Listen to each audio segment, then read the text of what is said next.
Do you know the story of Tim Owl?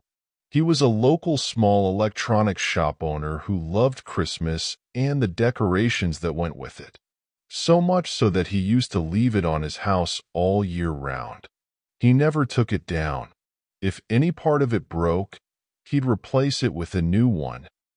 A lot of people in the neighborhood looked at him as a weirdo, which was helped by the fact that he lived alone. He had no wife, no children, and no pets. Whatever the case, now that I think back on it, he always treated people warmly.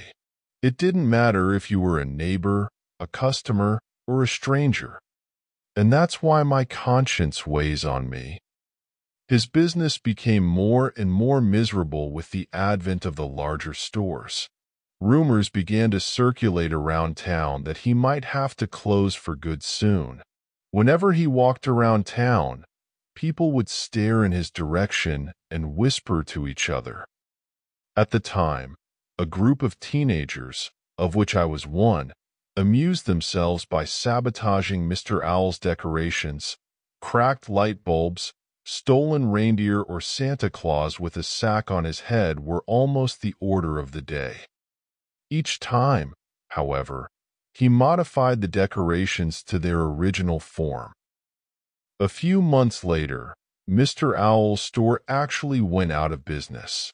He ceased to go among the people who had been grinning at him for a long time anyway and avoided him. The so-called raids on his house continued.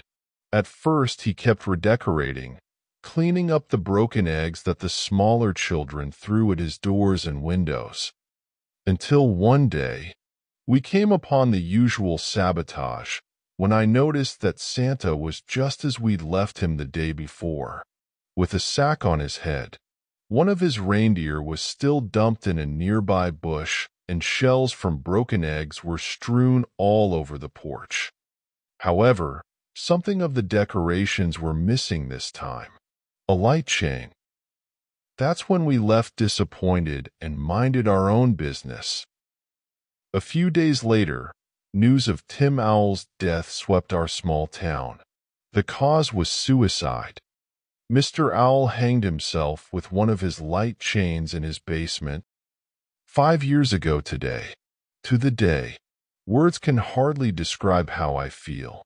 The initial denial has been replaced by remorse and shame.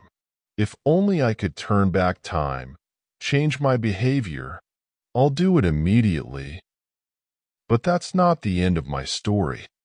Every year, on the anniversary of his death, Mr. Owl returns, but not as the kind and warm neighbor, but as a soulless shell driven by revenge. Those who met him and were not guilty of wrongdoing against him survived. They describe him as a figure in a dark cloak, with a light chain wrapped around him and a black sack on his head. He then hanged the objects of his revenge on a similar light chains. Year after year, we find neighbors and friends killed in this way. I don't know how much time I have left, but I know one thing for sure. I shouldn't have been such an ignorant,